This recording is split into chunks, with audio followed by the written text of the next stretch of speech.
Hi there and welcome back. I'm excited today because MKBHD just released a video of him testing the Waymo and the Robotaxi back to back. So today I will react on that video, we will watch it together and I will let you know my thoughts about it and about his tests. So let's get to it.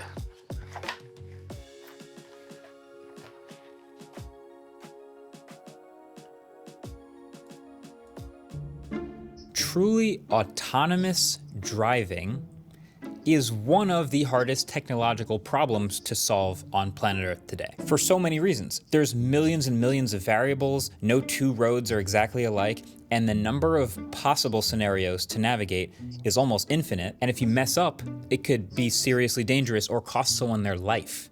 So the stakes are high, the difficulty is high, and yet there are some companies that are trying to solve it. Now, up until this point, I've never ridden in a Waymo or a Tesla Robotaxi, just read about them. They're not available on the East Coast here, so I've mostly just seen a bunch of videos on social media and a bunch of headlines. Waymo has been operating since 20...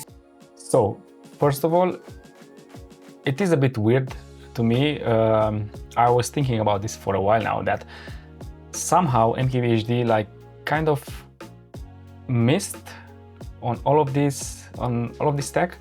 It's been a while since Tesla released their full self-driving supervised to the public, and it's been even more since Waymo released their service. So it's a bit weird to me that a tech-savvy guy like Marques waited so long to do such a test. But hey, at least he's doing it now, so yeah, let's enjoy it. Although he did test the Tesla FSD twice before this, but that's when he was actually driving the car. The first one was one of the earliest versions, like version 10, and the second one was last year with the 12th version, but not the latest one.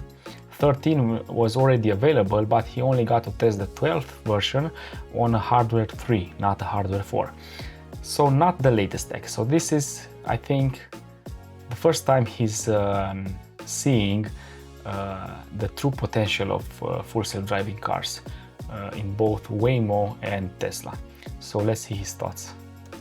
15, and they're doing driverless autonomous taxi rides in a few cities now. Austin, San Francisco, Silicon Valley, Phoenix, and LA. And then Tesla, despite recently announcing this whole cybercab, they've actually started doing a super limited service of their own driverless taxis in regular Tesla Model Ys, starting in Austin, Texas. The thing is, there's been a lot of chatter about both of these, kind of like as if they're sports teams, like you have to pick one of them to root for and then you have to root against all of the other ones. I definitely saw a small number of Tesla-themed creators, which were the first ones to get access to the Tesla Robotaxis, and they have been, how do I say this?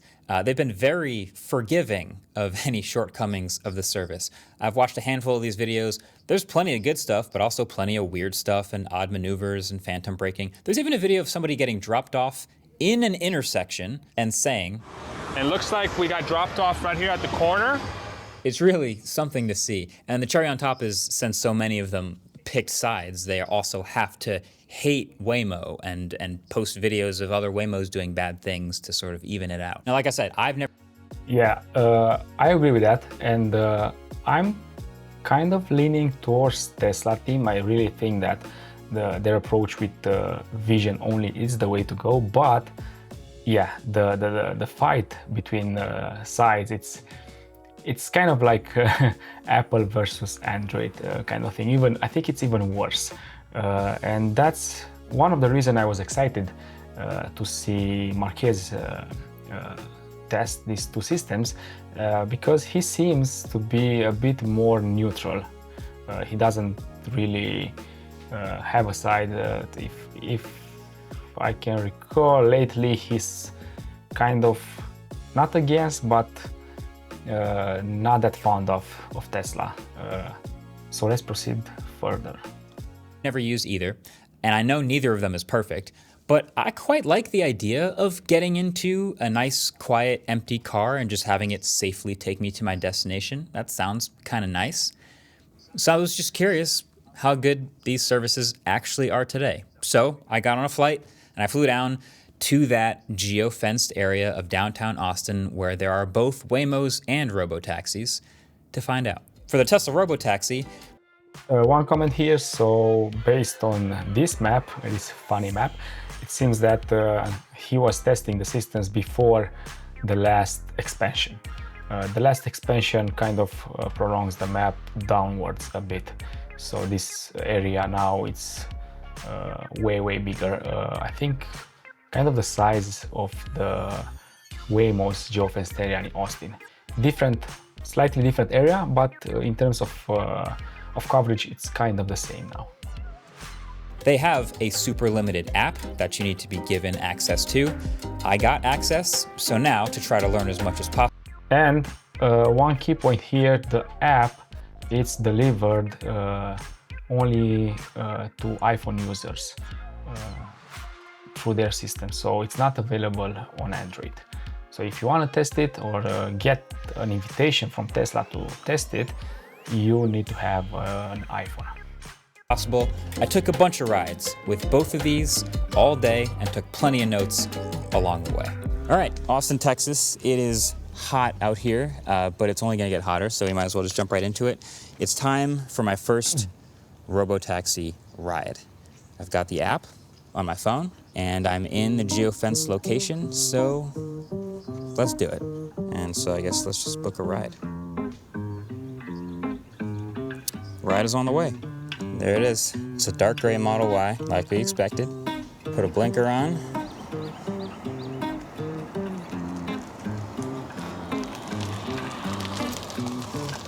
Okay, yeah, this is great. Everything's normal. Robotaxi. Okay. Hello. Hello. Okay.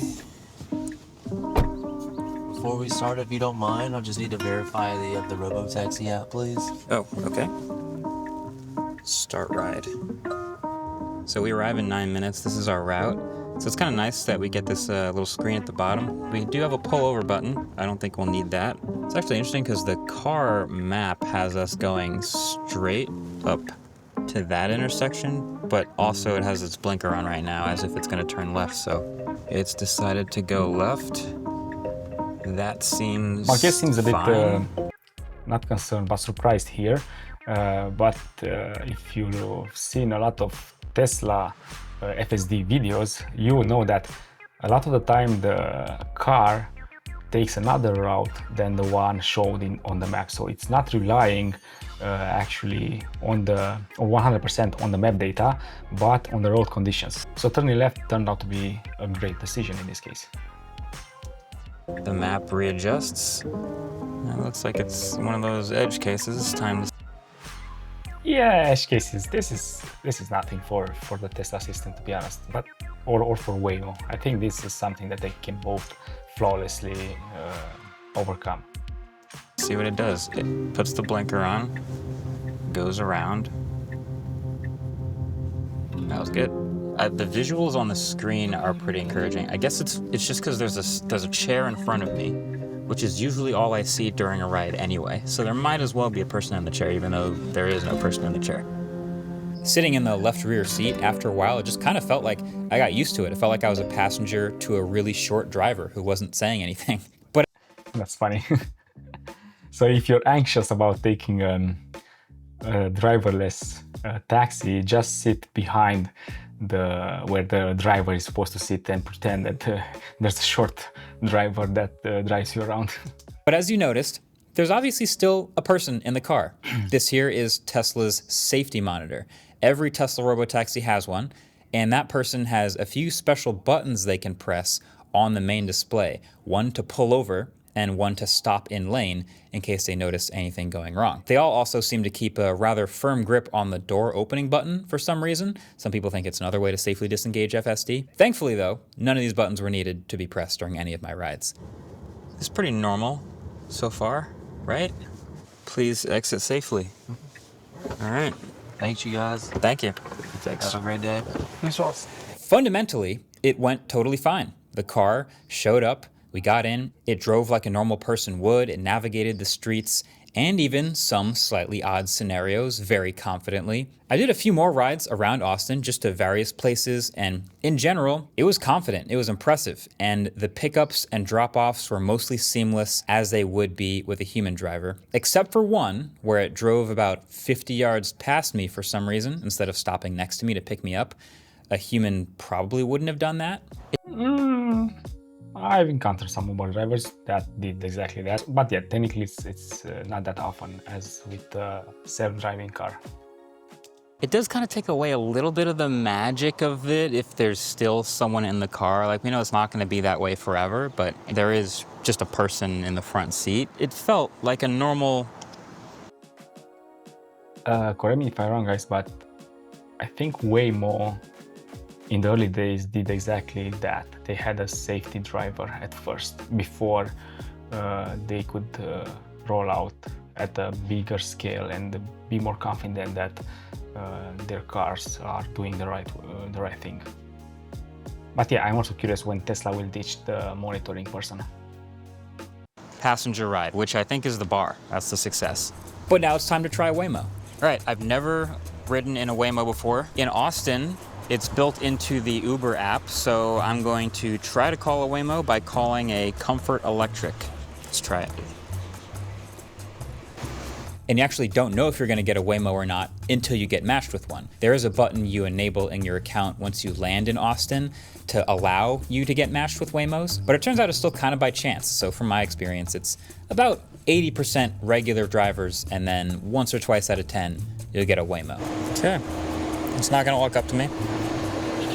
So in the first try, the Waymo did not come directly to him, so he had to walk a bit. So yeah, these things happen.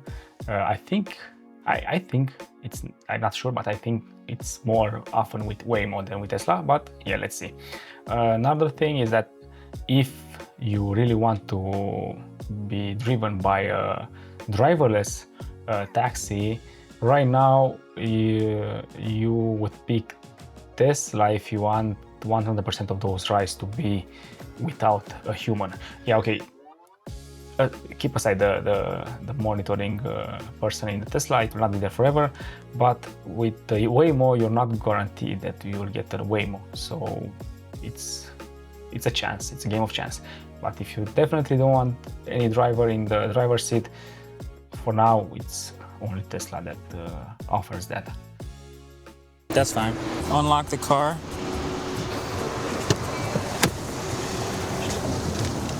Good to see you, Marques.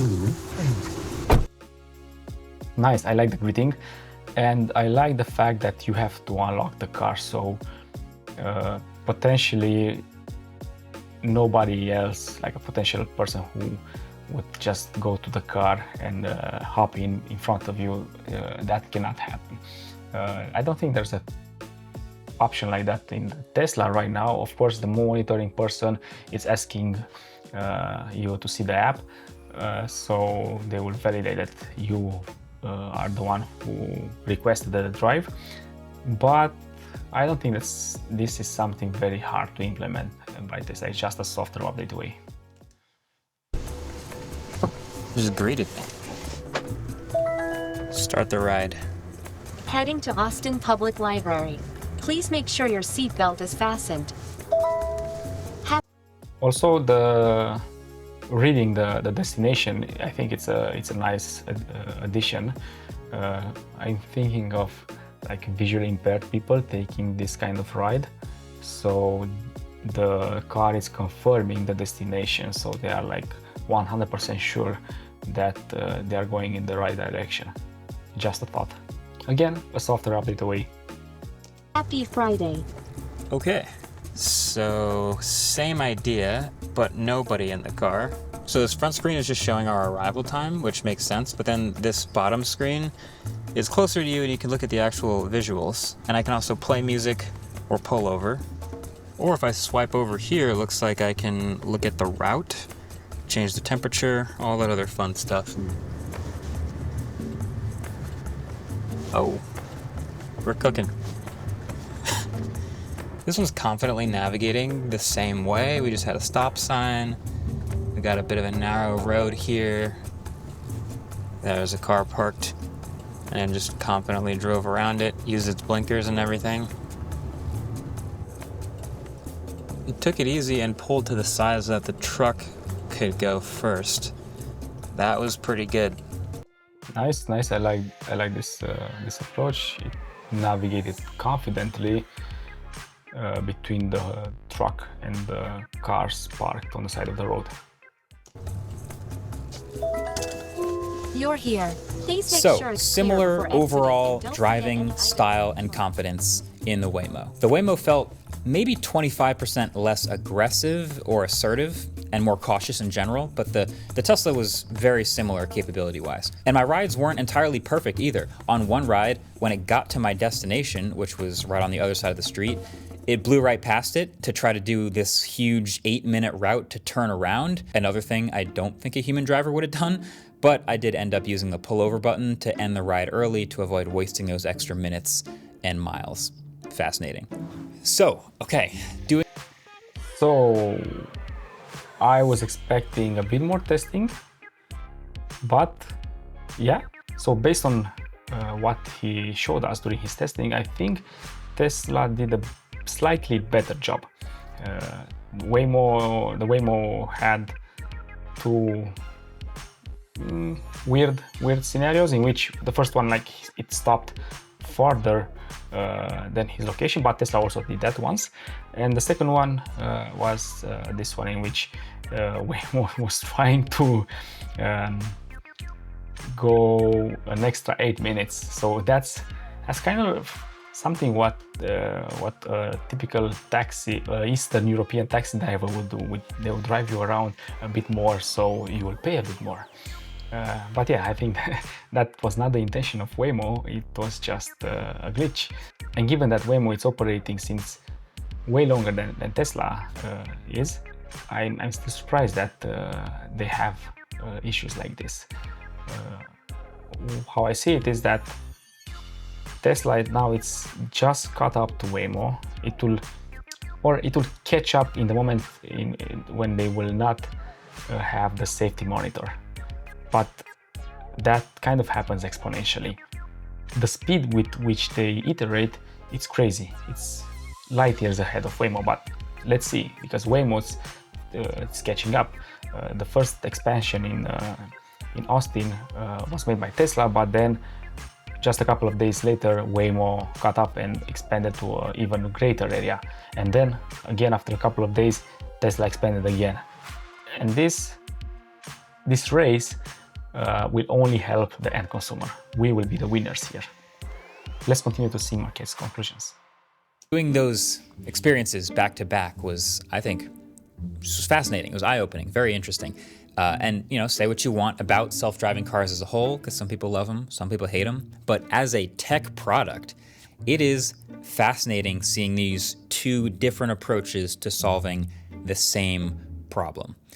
So let's start with Waymo. Basically, every Waymo so far has been a Jaguar I-Pace, an electric SUV that hardly anyone actually buys, but they're decent, you know, solid room in the second row, all-wheel drive, 246 miles of range on a full charge. But of course, you can see they're all heavily modified with these sensors all over it, on top of the vehicle, on the front, on the back. Many of them LiDAR to help the onboard computers sort of build a picture of the world around them while it's driving in real time. I've seen a couple estimates for how much it might cost to build a Waymo. As far as I can tell, there's no official number that they're giving anyone, but you know, clearly it's There's no official number, but based on some reports, the cost of retrofitting a normal Jaguar to be a Waymo, it's enough to buy at least 3 Teslas. Think about it.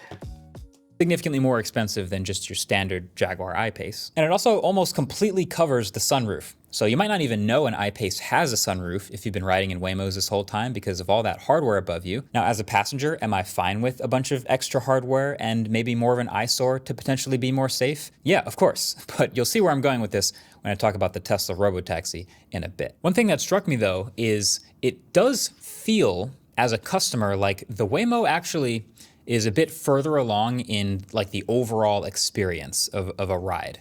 And what I mean by that is it just feels like it's a little bit more well thought out in some aspects because they've clearly had more stuff happen. So from the placement of the unlock button and the open trunk button in the app, so the car stays locked for anyone else and nobody can get in the car if they didn't call it. You know, the stickers on the steering wheel, because confused people have probably tried to touch the wheel all the time. And when I got in the car, there's this voice that greets me by name and explains what's going on and how it's an autonomous ride and I'm not being recorded. The cameras around the car are just for driving, etc., etc. And the UI on the screens is nicely laid out. Little stuff. And then obviously there's no one in the car, which is huge, especially if the whole point of someone opting into a service like this is to not have to deal with people. The Tesla Robotaxi. Yes, so definitely they had time to polish the app and experience because they've been operating for a couple of years. So that's normal, but everything that he said is achievable by just some software updates. So that's just up to Tesla to get feedback from their customers and then just improve. It's just one OTA away. So it's not hard. That will be easy. The other things should be the actual differentiator. And I think one of those things is scalability, but we'll see how that plays out soon. On the other hand, well, it's just a Tesla Model Y with some decals on it. And this is really interesting. This is actually my first time riding in this new refreshed version of the Model Y. And yeah, they're great. It's pretty obvious why they've been one of the most popular vehicles on Earth. The suspension in this generation is better than last time. It's quiet inside. You can actually see out the sunroof. And they've got over 300 miles of range on a charge for pretty cheap, which to me feels just more modern and obviously less of an eyesore and clearly cheaper, which is potentially more scalable without all the extra sensors on it. And you know, Exactly, way cheaper. So just the sensors to retrofit the Waymo, it's enough to buy about 3 Teslas. You put the car's price on top of that, so you can buy at least 4 Teslas, I guess, with the same amount of money. So night and day difference.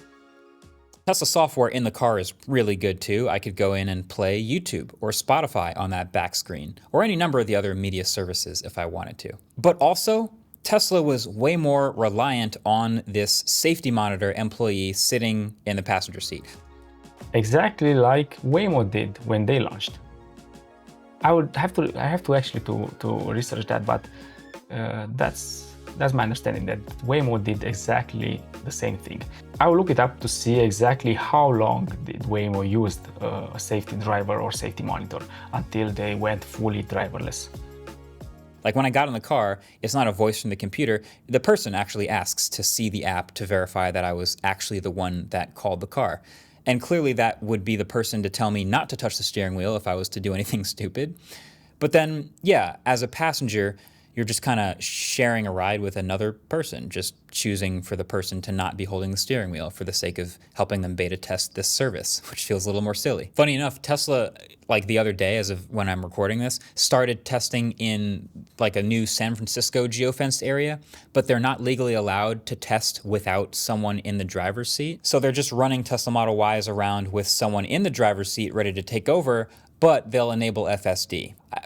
I don't know why that's so funny to me. Either way, as a newly experienced rider in the driverless cabs of each of these services and generally an optimist about new technology, here's my take. So exciting new technologies always follow, I've talked about it before, this curve of like a really steep improvement at the beginning and then a tapering off when it's good enough for the masses and doesn't make massive leaps anymore.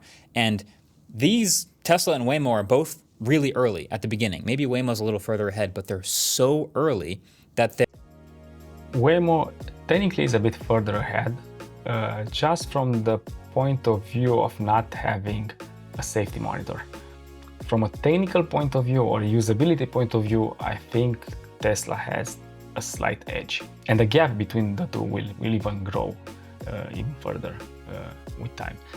I'm betting on Tesla just for the scalability part here, but we never know. Let's see. They're in small geofenced areas, in select cities, and not on highways, and some of them still have a person in the car. Both of them definitely have remote support options in case anything goes wrong. But the point is, they're both insanely early on this curve, which is exciting, but they're also both very cautious. I think the dream of driverless cars successfully sharing the road with human drivers is fascinating, even if it's only a step on the way towards every car being autonomous. Driving-wise, both the Robotaxis and the Waymos that I took performed admirably. They dealt with pedestrians and lights and other cars and construction vehicles, and that's just in my one day of testing. But just because nothing bad happened to me doesn't mean nothing bad happens. Trust me, there's lots of videos of both Tesla Robotaxis and Waymos doing some stupid stuff. So the real challenge for these companies is scaling up that curve without pushing too far. Like, as far as I'm concerned, it's a good thing that both companies are being as safe as possible. Waymo is using tons of expensive LiDAR sensors all over their car to try to be as safe as possible. Good. Tesla paying safety monitors to ride along inside every driverless car with a vice grip on a kill switch on the door handle. Good. Right here, he kind of put it like the safety monitor kind of replaces the LiDARs, or the LiDARs replaces the safety monitor. I think Tesla will be as safe as Waymo, if not safer, even without the safety monitor in a while. This comparison, LiDARs for safety versus safety monitor, I tend not to agree with it. Like, there are so many edge cases that these cars will encounter as they rack up the millions of miles of driving. Construction, closed lanes, busted roads, sloppy road markings, weird signs, flooding, snow-covered roads, like anything is possible. It's like how many of those edge cases did Waymo encounter? Some pedestrians, and that's kind of it. All of the edge cases that Marques shown are from Tesla footage. Yes, because Tesla has way more miles driven than Waymo, with a driver and manually driven by a driver, or full self-driving, supervised or autopilot or whatever. Tesla has a ton of data, and I think that in this robotaxi world, data is king. Using AI to solve problems needs a lot of data, and there's no company on earth right now that has more data, more real-world data related to this than Tesla. So that's why I think Tesla has the edge. They are still at the beginning, and maybe this edge is not really seen right now because Waymo has more experience in its service, but I think the gap will be filled between them, and then Tesla will surpass it by a long shot. But yeah, again, let's see.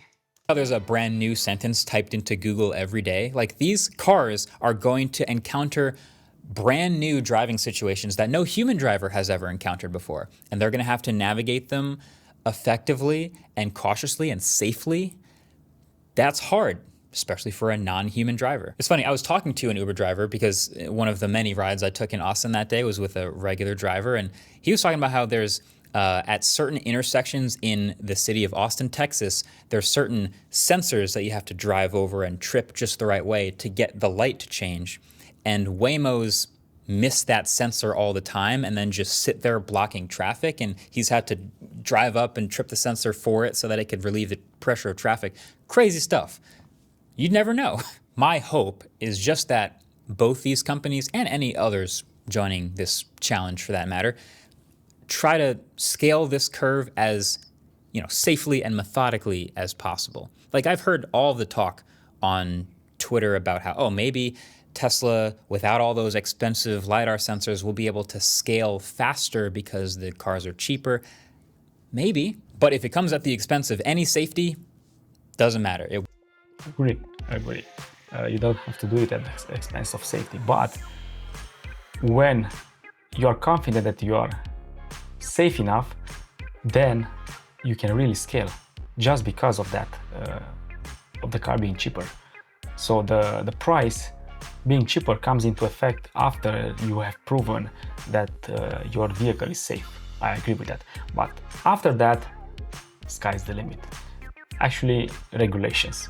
I think that's one of the things that kind of slows down this progress. It's regulations. In Europe, we are yet to see any driverless car open to the public. We hope that we will get full self-driving supervised soon, maybe at the beginning of 2026. But that's what we hoped last year, that we get it at the beginning of 2025, and yet we didn't. So regulations are slowing things down, and then yes, proving the safety of the car. But after that, man, like, would you spend 200K or above for a vehicle if you want to build a robotaxi fleet, or would you willing to spend about 40K? I guess we all know the answer. Won't matter. Like, if you can imagine, if there's even one bad incident or if someone gets hurt, you can see the headlines coming from a mile away, how far that sets them back. So it's easy to make fun of, but the geofenced areas and the safety drivers are actually a good thing. And I don't think either of these companies should be in any particular rush to be the first to drop these training wheels, but they're also businesses that are in competition with each other. So on the upside, both of these technologies are clearly pretty amazing. You can tell just by asking someone who grew up more than about 40 years ago what they think about self-driving cars and how they actually work. Super impressive, super complicated, very cool. Now on the downside, people on Twitter famously like to pick sides like sports teams. Like, if you like one of them, then you must dislike the other one. Like, you have to root for one to succeed and the others to fail.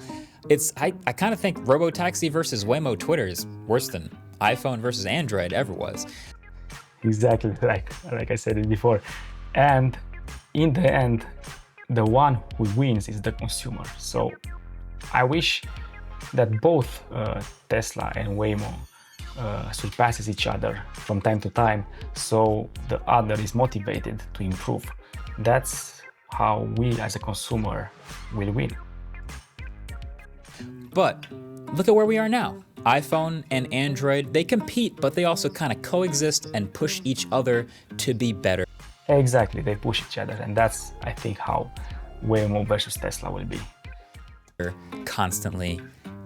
And I don't think that's such a bad future here either. Thanks for watching. Catch you guys in the next one. Peace. So that was MKBHD's Robotaxi and Waymo test.